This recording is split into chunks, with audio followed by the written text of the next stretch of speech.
Salah satunya kita tidak membiarkan mereka tidak hadir pada acara kita. Sebab kita punya kekuatan, mereka ada uang 1.300.000.000 untuk biaya reses untuk menjumpai pemilih. Saya kembali lari kepada Undang-Undang Nomor 12. Saya tidak lari pada Undang-Undang 20. Saya akan ngomong dengan DPRD melalui Undang-Undang Nomor 12.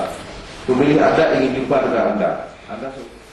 Oke, kemudian ini daerah Rayon Salatiga, dan inilah bapak yang akan kita ketemu nanti.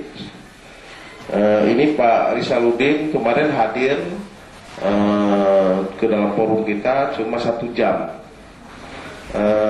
Kemudian kalau ini Ibu Dia Pardiri hadir dari bagian hadir, dan kita langsung siar langsung lewat radio yang didengarkan oleh masyarakat. Ini kita lakukan 1 hari penuh, 1 hari penuh, sehingga puas kita lakukan dialog. Dan ada masyarakat yang ingin tanya, ya, pemerintah pusat, provinsi dan daerah alokasi anggaran pendidikan 20%, tahun 2008 dan tahun 2011 30%, dan seterusnya sesuai dengan Undang-Undang 45 ini.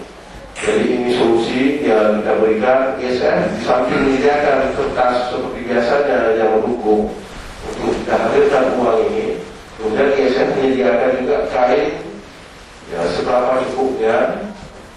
Yang kan sudah ada beberapa gelombang yang terkait kain itu. Di kain itu tertulis seperti ini, sehingga nanti bapak silakan diteken di kain itu. Itulah proposal sebenarnya. Itulah pada diskusi publik nanti kita serahkan langsung pada bupati. Kita serahkan langsung bupati. Jadi sehingga kalau dicecer ke tong sampah ya mungkin karena kain itu rusak. Kalau kita kasih kertas dicecer lagi, kita kasih yang besar supaya tak dicecer. Sehingga proposal kita bersama masuk juga nanti saat publik ini atau dari kita juga kita ini.